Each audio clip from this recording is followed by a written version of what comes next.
গণঅভ্যুত্থান পরবর্তী অবস্থা আইন শৃঙ্খলা পরিস্থিতির নিয়ন্ত্রণ একটু সময়ের সাপেক্ষ হচ্ছে বলে জানালেন তথ্য ও সম্প্রচার উপদেষ্টা নাহিদ ইসলাম।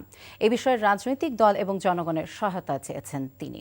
সচিবালয়ে ঢাকা রিপোর্টার্স ইউনিটির নেতৃবৃন্দের সাথে সৌজন্য সাক্ষাৎ শেষে তিনি আরও বলেন, পুলিশ যেন আগের মতো না হয় সে লক্ষ্যে কাজ করছে সরকার।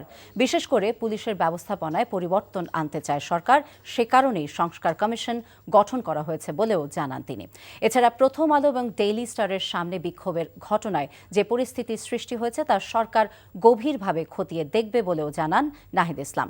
তিনি আরও বলেন, কোনো পত্রিকা অফিসে হামলা ভাঙচুর হলে সরকার মেনে নেবে না এবং ব্যবস্থা নেওয়া হবে। আমরা একটা উন্মুক্ত স্পেস করে দিতে চাই। আমরা সেই স্বাধীনতার জায়গাটা করতে চাই। আপনারা কিভাবে গড়ে তুলবেন সাংবাদিকতা, এটা বাংলাদেশের সাংবাদিকদের ঠিক করতে হবে।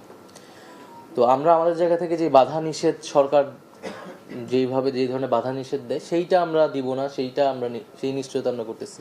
পুলিশ অবশ্যই কঠোর হবে, পুলিশ কঠোর হওয়ার জন্যই পুলিশ, কিন্তু পুলিশ যাতে নিপীড়কের ভূমিকায় না চলে যায়, একটা পুলিশি রাষ্ট্র আমরা যেভাবে দেখেছি সেটাও তো আমরা প্রত্যাশা করি না।